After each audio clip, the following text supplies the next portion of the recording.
munyarwanda, isuku ni isoko y'ubuzima. Zirikana ko isuku ku bagize umuryango wawe ari inshingano zawe. Isuku kuri buri munyarwanda, igihugu kizira indwara.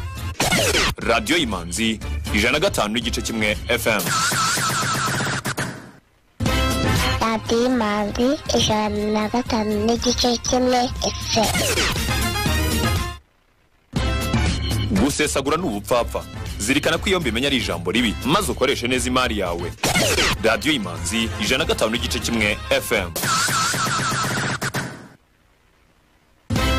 Radio Imanzi 105.1 FM.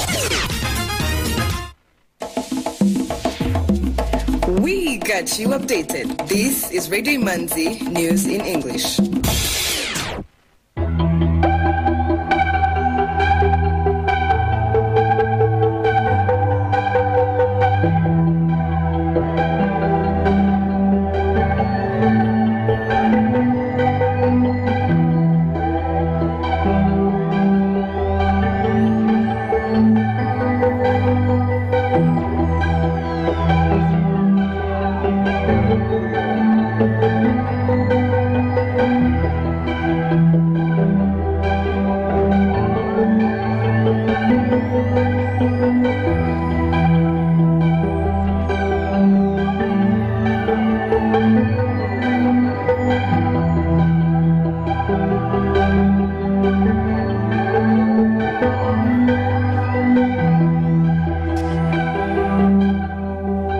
Good evening, dear listener. Thank you for tuning in. This is Radio Imanzi 105.1 FM, broadcasting from Kigali. Here, the news in English brought to you by Alvin Umgadi.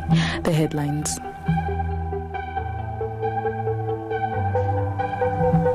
President Paul Kagame on Sunday, January 15th, tasked leaders to carry the burden of responsibility while leading people.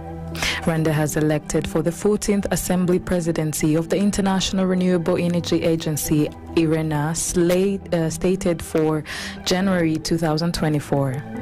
Rwandan police peacekeepers deployed in Malakal, Alpha State under the UN mission in South Sudan concluded the training of 50 local police officers. Algerian President Abdelmadjid Tebboune and his French counterpart Emmanuel Macron agreed on Sunday to schedule Tebbounne's state visit to France for next May. British judges gave the go-ahead on Monday for the Court of Appeal to consider challenges to the UK government's plan to send some asylum seekers on the one-way trip to Rwanda. We'll be back with news in detail.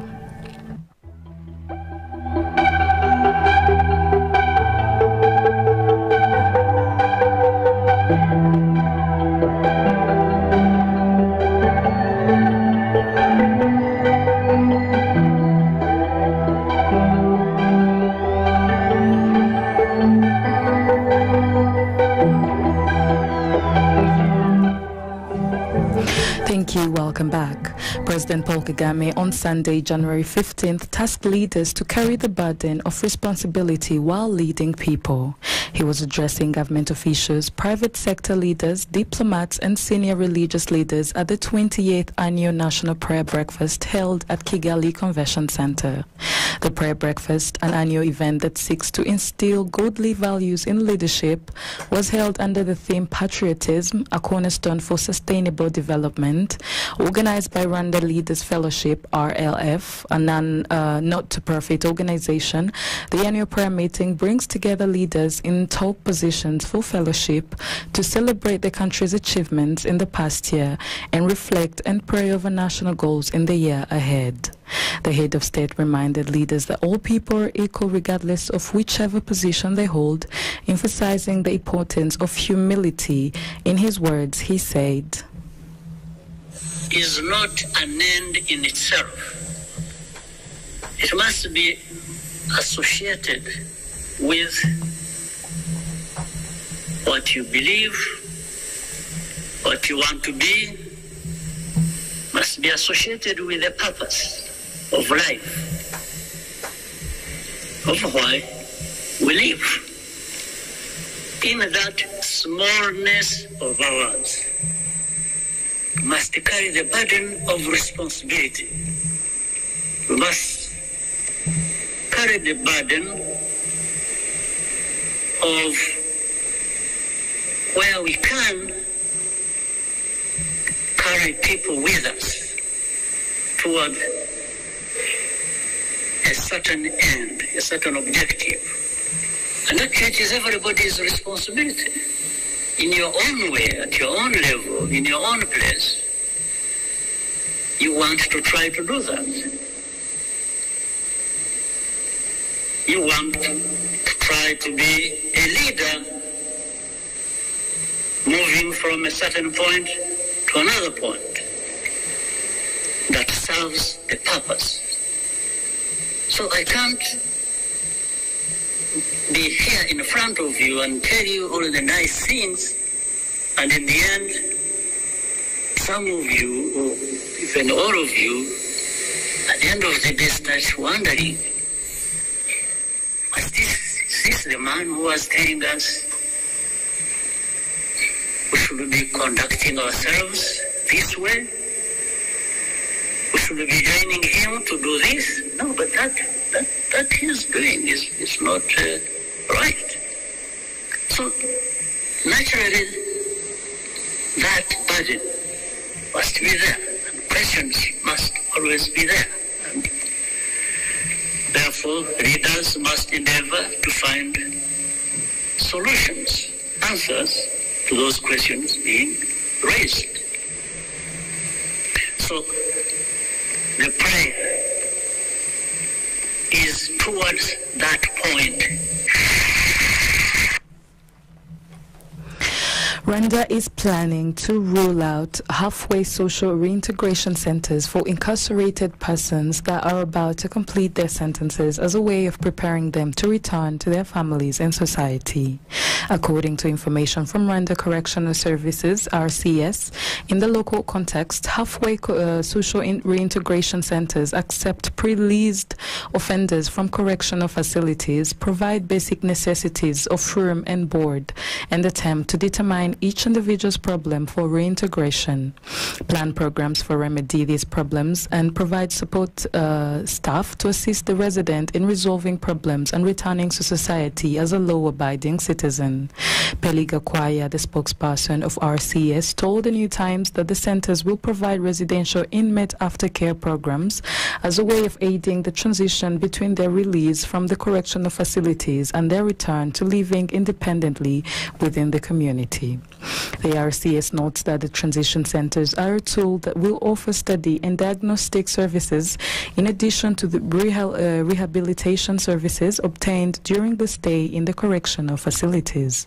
Other supportive services that will be offered in the facilities will include assistance in vocational training, counseling, source of skilled manpower to private sector education, and recreational opportunities in the supportive environment. With the use of transitional facilities, the confusion, uncertainty, and stress faced by released offenders can be dealt with so that they can readjust to independent living.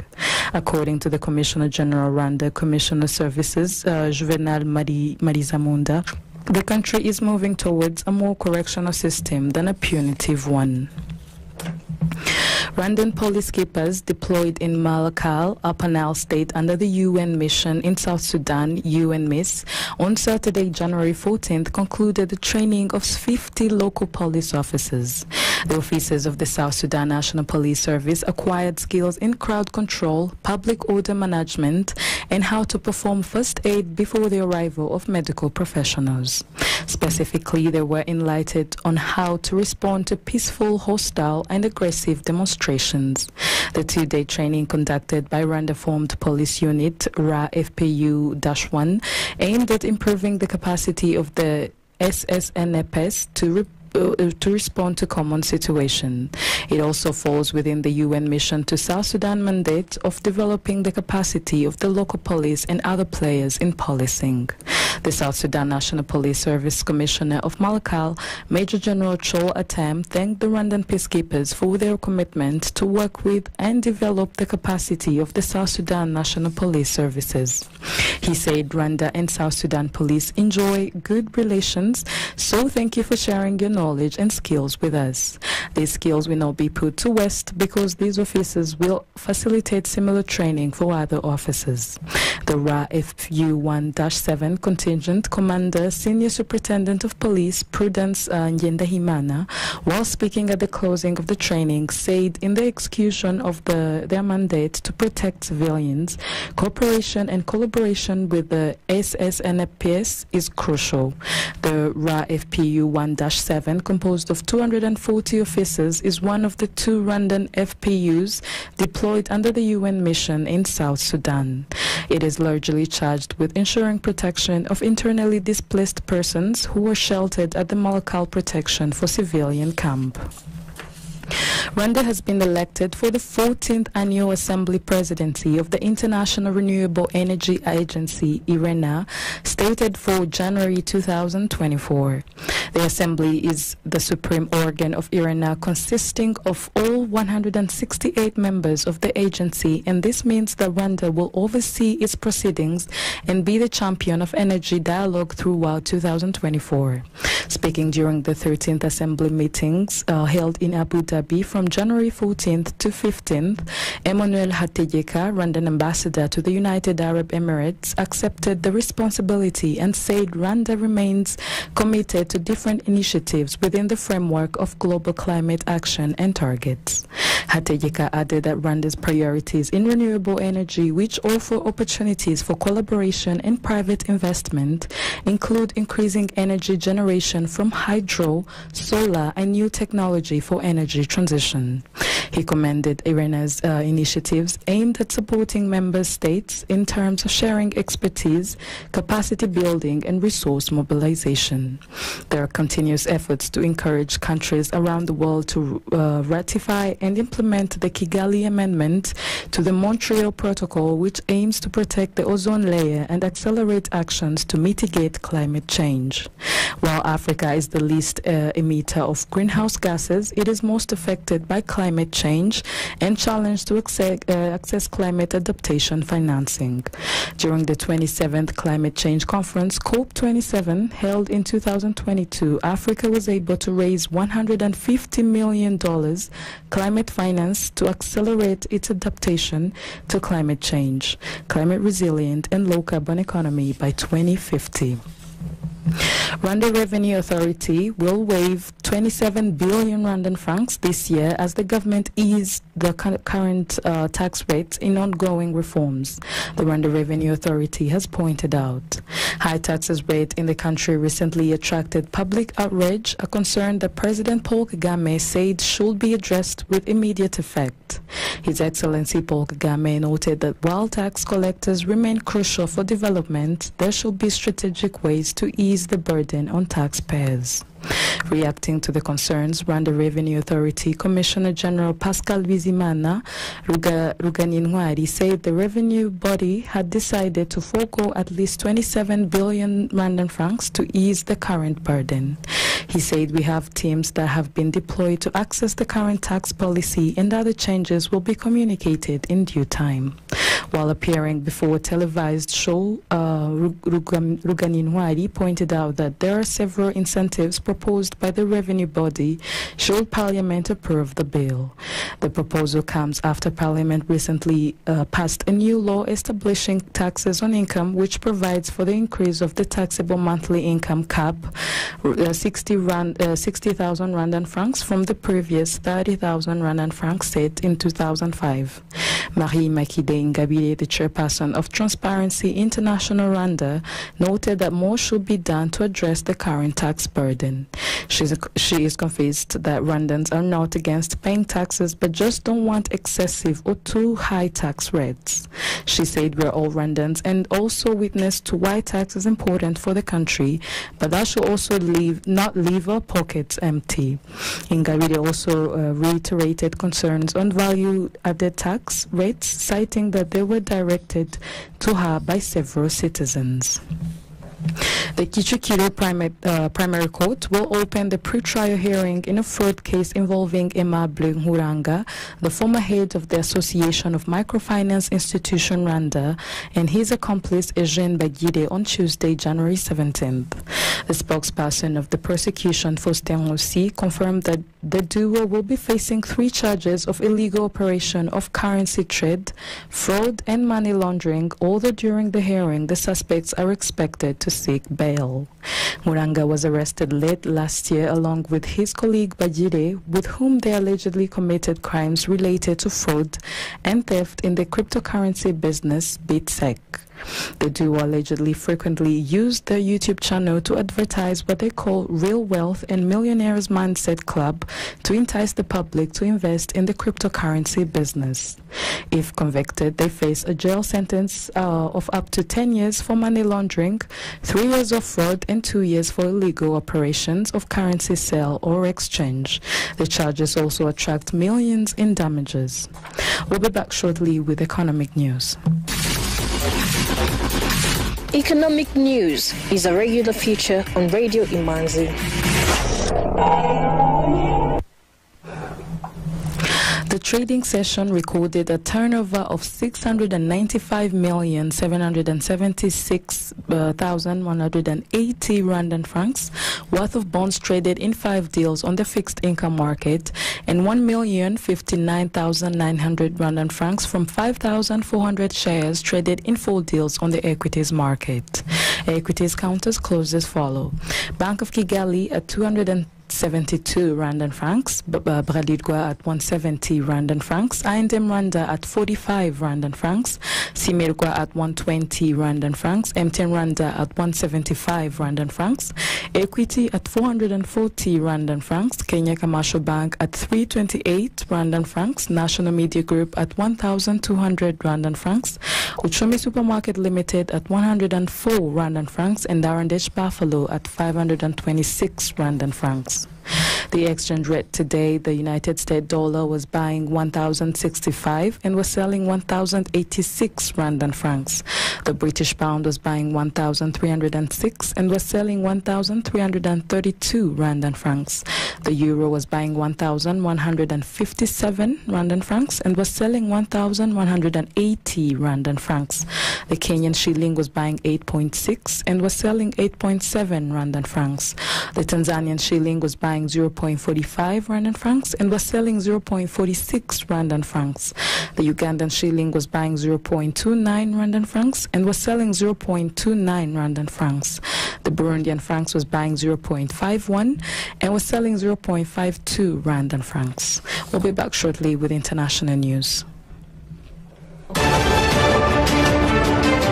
Some items of international news on Radio Imanzi.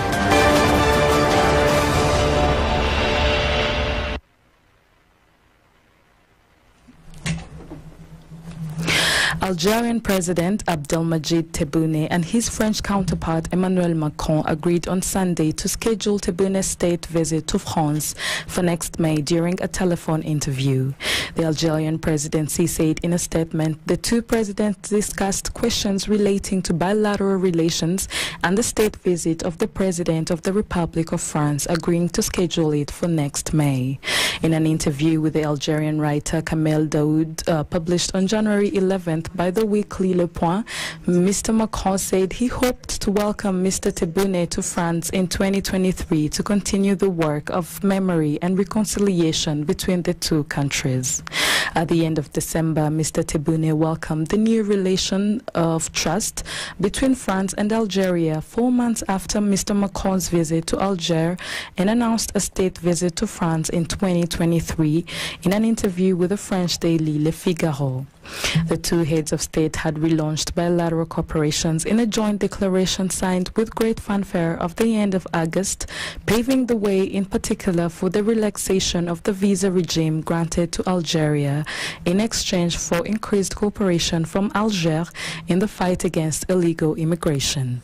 The question poisoned the bilateral relationship from Paris and have halved in the fall of 2021 the number of visas granted to Algeria, deemed not quickly enough to readmit its nationals expelled from France.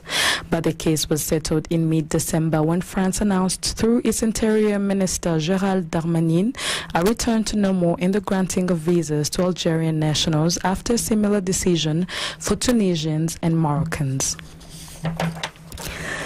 British judges gave the go-ahead on Monday for the Court of Appeal to consider challenges to the UK government's plan to send some asylum seekers on the one-way trip to Rwanda.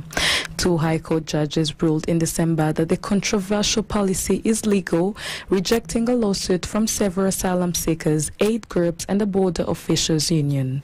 The same judges said Monday that the claimants can challenge that decision on issues including whether the plan is systematically unfair and whether the asylum seekers will be safe in Rwanda. No date has been set for the appeal hearing. The Conservative government struck a deportation agreement with Rwanda's last year that is intended to deter migrants from trying to reach the UK on risky journeys across the English Channel. More than 45,000 people arrived in Britain across the Channel in 2022 and died in attempt. The UK plans to send some migrants who arrived in the country as stowaways of many boats to Rwanda, where the asylum claims will be processed.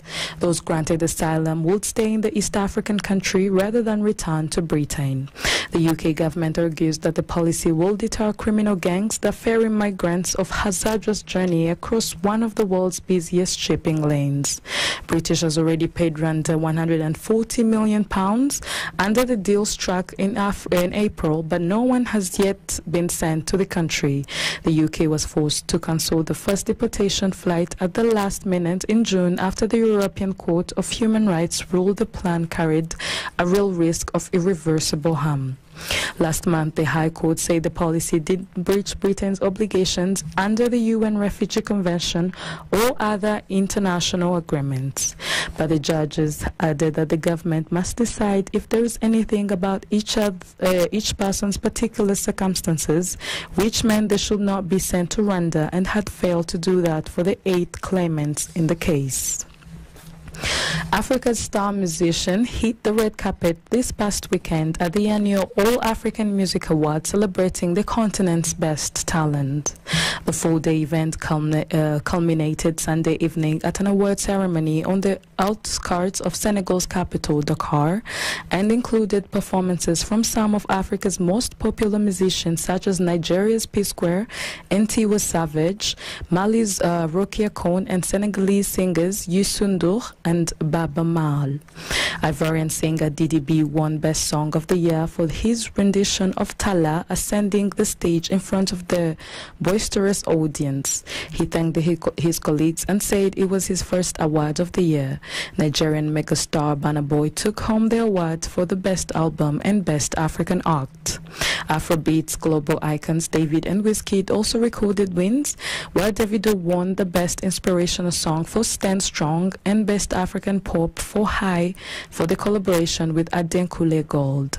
Wizkid took home the Best West African Act Award.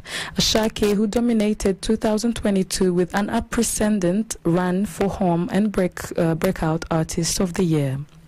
This was the 8th edition of Afrima and the first to be held in the French-speaking country. Nigeria has hosted most of the events, including the last one in Lagos City in 2021, where Malian singer Ibrahim Mahamadou Philippe Sissoko, known as Iba One, clinched the Best Album. This year he took home the Best Songwriter. Afrima aims to connect African musicians to global markets while embracing the continent's culture, diversity and heritage, organizers say. More than 9,000 entries were submitted for this year's contest, the highest since its inception in 2014. The winners beat out more than 380 entries in 39 categories, representing 5 regions in Africa as well as the diaspora. A group of women who were abducted on Thursday and Friday in the north of the country by suspected jihadists are being searched for this in Burkina Faso, the governor of the Sahel region said in a statement on Monday. Lieutenant Colonel Rodolphe Sorgo said while they were out looking for wild fruits, their wives, mothers and daughters were unjustly attacked by armed men. As soon as their disappearance was reported, searches were undertaken to find all these innocent victims safe and sound. All means are being implemented on the ground and air to find these women. Aircrafts are flying over the area to detect any suspicious movement. A senior officer close to the general staff said this is the first mass kidnapping since the beginning of the security crisis, and it will be necessary to manage the situation well to avoid any drama or any recurrence. In a statement issued by the Ministry of Foreign Affairs, Paris reaffirmed its solidarity and its commitment to Burkina Faso. The commune of Arbinda is located in the Sahel region, an area under blockade by jihadist groups and which is difficult to supply with food. Nearly 1 million people are currently living in blockade areas in the north and east of the country, according to the United Nations. Burkina Faso, particularly in its northern half, has faced increased attacks by the jihadist groups linked to the Al-Qaeda and the Islamic State since 2015. They have left thousands dead and at least 2 million displaced. Captain Ibrahim Traoré, the transition president who emerged from a military coup in September 30th, the second in 8 months, has set himself on the goal of recapturing the territory occupied by these terrorist hordes. And that brings us to the end of today's program. Let us look at the headlines once more.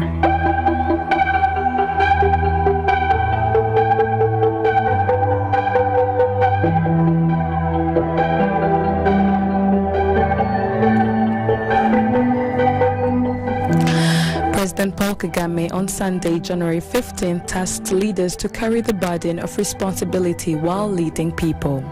Rwanda has elected for the 14th Assembly Presidency of the International Renewable Energy Agency, IRENA, slated on January 2024. Rwanda police peacekeepers deployed in Malkal, Upper Nile State under the UN mission in South Sudan concluded the training of 50 local police officers. Algerian President Abdelmadjid Tebboune and his French counterpart Emmanuel Macron agreed on Sunday to schedule Tebbounne's state visit to France for next May. British judges have gave a go-ahead on Monday for the court to appeal to consider challenges to the UK's government plan to send some asylum seekers on one-way trip to Rwanda. This was Alvino Mngali. Thank you for tuning in. And on behalf of Radio Imanzi, we still wish you a wonderful year of 2023. Stay tuned and have a wonderful night.